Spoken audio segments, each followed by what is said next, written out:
Vocês lembram lá na fábula do Peter Pan, quando se dizia que cada vez que uma criança afirmava não acreditar nas fadas, negava a existência das fadas, uma fada morria? Pois é, toda vez que um negro vence apesar das cotas e não a partir delas, um esquerdista morre. Não sei por qual razão isso me diverte. É muito verdade. A história... Pensa na história de Israel, por exemplo. Vou voltar pela bilionésima vez a falar do exemplo dos judeus, né? A história de Israel é uma história de vítimas que venceram apesar de cotas, tá bom?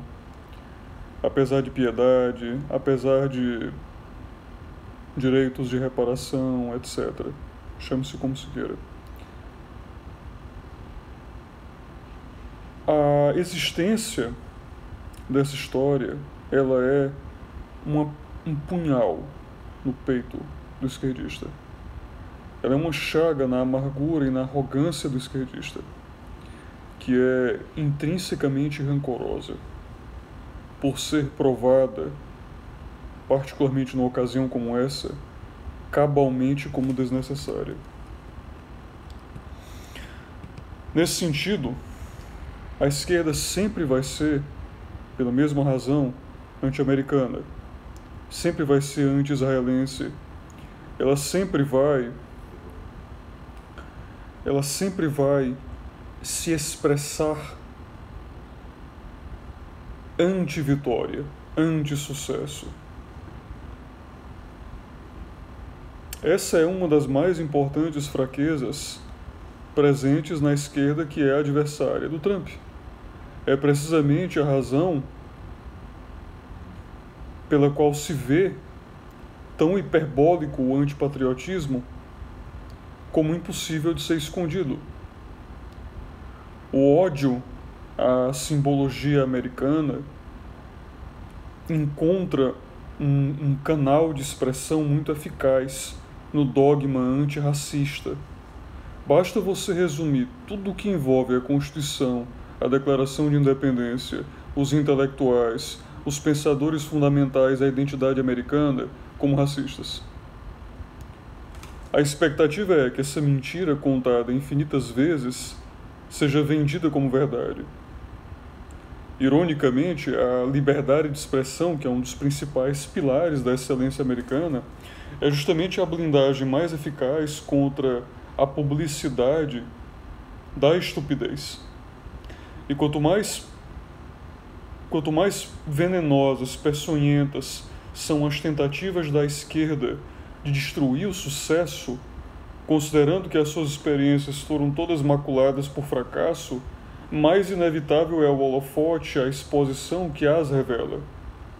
Do mesmo modo que a história americana é resumida hoje pela esquerda como uma história de opressão dos negros, como uma história racista, a história israelense é resumida sempre como uma narrativa de opressores judeus e americanos contra as vítimas, que são os árabes. Nesse sentido, o mais importante processo político para compreender a publicidade esquerdista é isso que eu vou chamar aqui agora de teoria da vitimação, teoria da infantilização da vítima. Isso é fundamental para se compreender a publicidade esquerdista atual, a maneira como o esquerdista procura organizar a apresentação do seu mundo, ou mesmo impor a sua apresentação de mundo à realidade, ou tentar o fazer à realidade.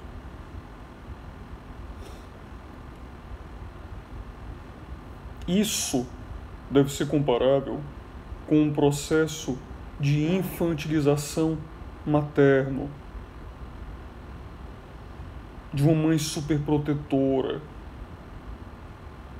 de uma mãe carente da sensação de poder e necessidade que essa maternidade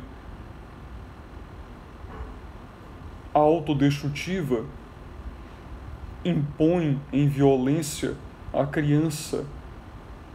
A criança. de quem ela se pretende responsável. Essa atribuição das características de bebê à vítima é o traço comum a todos os procedimentos derivados dessa teoria de infantilização. Os negros, por exemplo, foram enganados, foram usurpados, foram manipulados, precisam de supervisão, de condução, de proteção da mãe. Os esquerdistas, claro, estarão lá prontamente dispostos a assumir a terrível responsabilidade de serem essa mãe. Disso deriva, para que você tenha noção do quão central é essa teoria, a publicidade esquerdista, disso deriva proteção à violência perpetrada por bandido. Porque o cara é inimputável, claro, dado que ele é uma vítima anterior. Ele está reagindo, ele é uma vítima anterior de uma sociedade opressora. Se a liberdade de expressão é o principal adversário a ideias estúpidas, tranquilo. O que é que você faz? Você utiliza a teoria de infantilização da vítima para prover o recurso conveniente do lugar de fala. Esse conceito serve para quê? Bom, a relevância de toda argumentação passa a ser condicionada ao lugar de quem fala. Simples. Então as mulheres não podem argumentar sobre negros, a não ser que seja uma mulher negra. O negro não pode argumentar sobre um homossexual, a não ser que ele seja um negro gay. O transexual, ele pode falar sobre mulher, porque é transfobia questionar se um transexual seja mulher. Mas ele não pode dizer nada a respeito de negro. Porque, a não ser que ele seja negro, né? Bom, vocês compreenderam já. Isso envolve entender que a experiência da vítima é análoga exatamente à de uma criança. O ângulo dela é inalcançável à lógica, porque depende de penetrar a lógica própria à infância. Ou seja, a sua mente nunca poderia argumentar pelo ângulo da mente negra, se tu não eres um negro. Tu não és um negro, então tu não podes argumentar pelo ângulo da mente negra. Ou a experiência feminina, caso você, por exemplo, seja homem. É óbvio que a teoria da infantilização da vítima, ela é fundamentalmente racista ou sexista, porque ela é fundamentalmente infantilizante a essa vítima. Depende de quem seja convenientemente protegido na relação de poder maternal, claustrofóbica, na qual a teoria se manifesta efetivamente. Mais importante, inclusive, essa é uma teoria de escravidão existencial completa e, consequentemente, ela é antiética, ela é antagônica à liberdade, ela é antagônica à justiça, todos os conceitos primários à ética. Mas, politicamente, ela é eficaz. Ela é tão eficaz quanto pejorativo, quanto nocivo é o colo da mãe em excesso.